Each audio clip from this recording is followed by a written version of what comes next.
The Bloodwings are a serious organization. I'm impressed that they know about this entrance. And they have agents on the inside to facilitate this little operation, too. They must have branches working all over the Empire. They've probably even figured out how to get cats and dogs working for them. Here's a juicy morsel about them. They make sure even their corpses go to good use. They what? Long ago, one of their agents stole into the castle. When the guards discovered him, they chased him to this very passage. He dove into the water to escape, and then... crunch! Ah! A crocodile devoured him in one massive bite. All that remained was his arm, bobbing to the surface. From this, 2 important facts were learned. What were they? First, they learned of the existence of this passage. Second, they could serve crocodile meat in town. Crocodile meat rubbed with human blood becomes tender and succulent, perfect for mabo curry. Then I ate... If it's so tasty, I'll have to try it. Rubbed with the blood of a lying witch. That would hit the spot, I think. And it wouldn't even affect our combat strength. Hey, the kid's a wreck. It was just a joke to help calm him down. It was a joke? Yeah, I totally made up that part about the crocodile. Mabo curry is actually made from man-eating catfish who...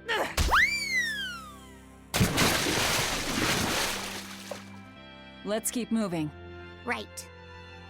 I'll get you for this, witch killers!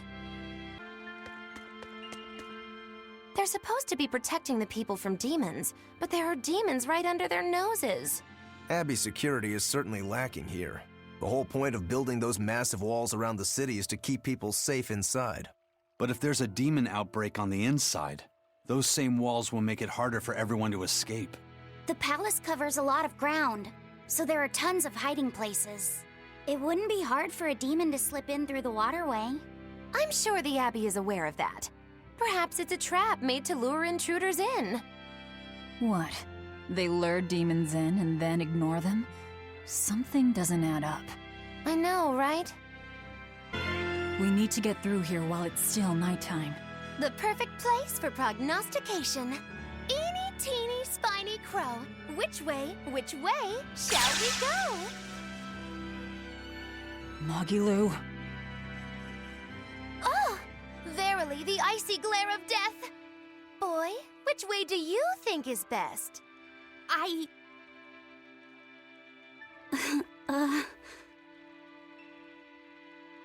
There must be a way up somewhere. Let's find it.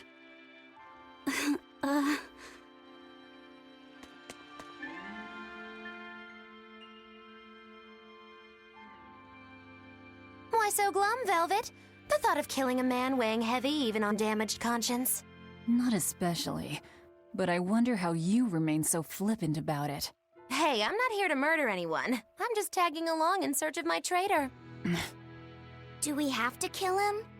Can't we just make him stop this nectar business? I don't think he'd listen to us. Huh? Word in the taverns is that this high priest is a real shady character. The Abbey and their religion are popular now, but 3 years ago, no one had heard of them. High Priest Gideon was the one who led the church through those dark days. But once Malachim became visible to the general public, and they learned how effective Moloch arts were against demons, that all changed. Humans are such fools, only believing what they can see with their own eyes. And once the church had attained popular support, a nasty power struggle swept through the ranks. Many vied for the mantle of High Priest. Charlatans, power-hungry converts, but they all faded away. They left the church? No, they all met their maker. Some from disease, others from accidents. And in the end, Gideon became High Priest. He may be the head of the church, but the people clamor for Shepherd Artorius. That's gotta sting. Either way, if we're to face him, he might have some tricks up his sleeve. We'll need to keep our eyes open. It doesn't matter who he is. We just do our job. So Magilu, which way to the worship hall? Which way indeed? I asked you a question. I told you I've been here before, but I never said I was an expert. And I said we'd dump you if you started to annoy me. Dump me? Then you'll need to look for a trash can first. I'm the fool for even trying to hold a conversation with you. That's the spirit. Loosen up those shoulders, and the way forward ought to make itself plain. Feeling nervous, Laphicet? A bit. I can teach you a spell that will help. Like that eeny teeny spiny crow thing? No, that was divination to draw back the veil of fate. This spell is a bit of magic that will improve your fortune. Here is what you must chant. Magicazam! See? It totally works. I'm not sure. What did the spell do? It's a pointless charm to dispel a pointless worry. If it's pointless, why even perform it? Because humans are creatures that find themselves burdened unknowingly by pointless things. In any case, chant after me. Are you ready? All right. Magicazam! Magic. I can't hear you! Try again! Magicazam! Magicazam. Once again, with feeling! Magicazamazam! Magicazamazam. Again! Magicazamazam. Is that all you've got? Magicazamazam. Shh, keep it down. We're trying to sneak in, remember? What? Just an old gag. Shut up! Ow, what was that for? I was only easing the boy's nerves. We have more things to worry about. Demons and Malachim are such stiffs. Magicazam. Huh? Did that help? And now the boy consoles me. Well, that was pointless. Stealing a Moloch from an exorcist. How did you pull that one off, Magilu? Bienfu was my Moloch to begin with. Then he betrayed me and ran away from his rightful home. Miss Magulu treats Malachim so bad. I couldn't take it anymore. After a little while, I ran into Madame Eleanor. She was so much nicer to me. I see. Now, just how am I going to punish you for that little slander on my character? The bad days are here again. You're an exorcist, then. I'm a witch, silly. Bienfu here is the catalyst thingy for my magic. But only exorcists can form a pact with Malachim. Oh yeah? Says who? Someone who likes making dumb rules? Enough, Velvet. Questioning her is a good way to go mad. What joy to face a clear, refreshing morning. Especially after a long night of meting punishment on my heartless betrayer. My poor battered body. You better not kill our key. You're one to talk. Better not eat the boy. He's your precious key now. Oh? You're facing the Shepherd and an Empyrean. Old Shepsy's one thing, but Empyreans are, you know, just gods who created the world. You think you can win just by smacking it around a bit? That's no Empyrean. It's a phony. Artorias is just using a legend to control the people. Wouldn't a true god be able to do something about the demon blight? You don't believe in Innominat? I believe there exists something people call Innominat. But it's just a Moloch that used a special art to bring the other Malachim into our world. You sound confident. I witnessed it 3 years ago. Well, if it's not actually a god we're against, we just might stand a chance. Of course we do. And ultimately, our target is Artorias. I don't care about anything else. Revenge against Artorias. For her brother. All right, Laphicet. Which way is the Empyrean's throne? It was north of Logris. In the mountains up the Danan Highway. If exorcists are keeping up their inspections, they might provide us a chance to steal another Moloch. I sent my men a Sylph-J with orders to scout out the inspectors. With their information, we'll be able to plan the attack. We can meet up at Port Zexon. That's the plan.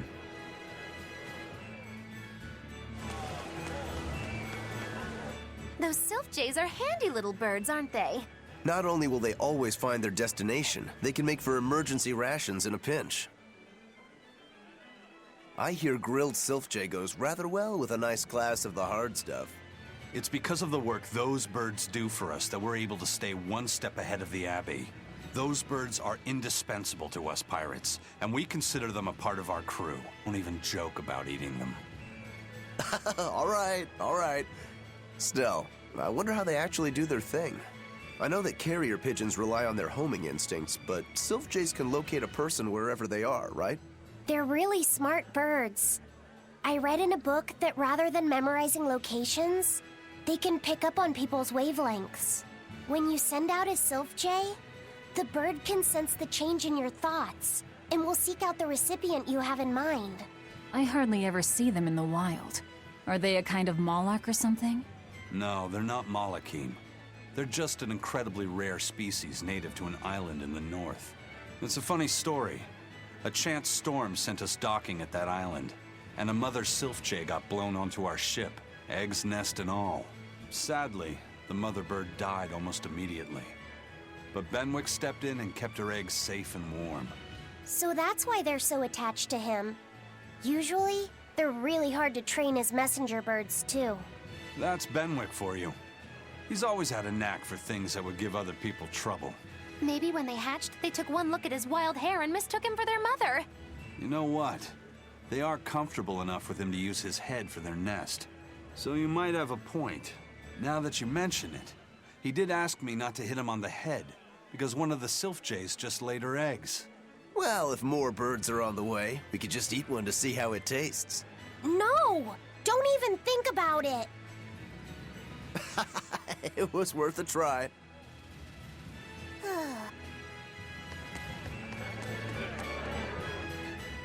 Hello again! I'm Yenfu, a Moloch. Nice to meet you all. Just so you know, I'm a greater Moloch. You're a greater Moloch too, Laphicet. I'm sure we'll get along great. I'm classified as a greater Moloch? That should be no surprise. You've got a lot of power, despite your appearance. You're a greater Moloch too, aren't you, Eisen? So I've been told, but I can't say I care for measures made by folks who tether my kind. I didn't know that's what it was. I'm sorry. No, don't worry about it. Just promise me you won't judge your own value from a label given to you by others. I won't. I promise. What if that's all that gives me self-worth? They're pirates and demons. Pay them no heed. To me, you are the greatest of all.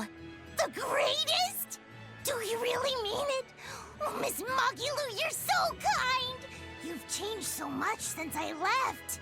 But you haven't changed at all. You are eternally my greatest servant. Oh, I don't want to be the greatest then! Oh, this is bad. And our roster of the oblivious grows longer. What's the matter, Laphicet? You look like you're not feeling well. Doesn't he always? You can stay out of this. You're a demon swordsman. Eisen is a cursed Moloch. Magilou is a bizarre witch. But what am I? Turning existential here. You're Velvet's tool and emergency rations, aren't you? Thatsa called me too. A tool. But I'm alive.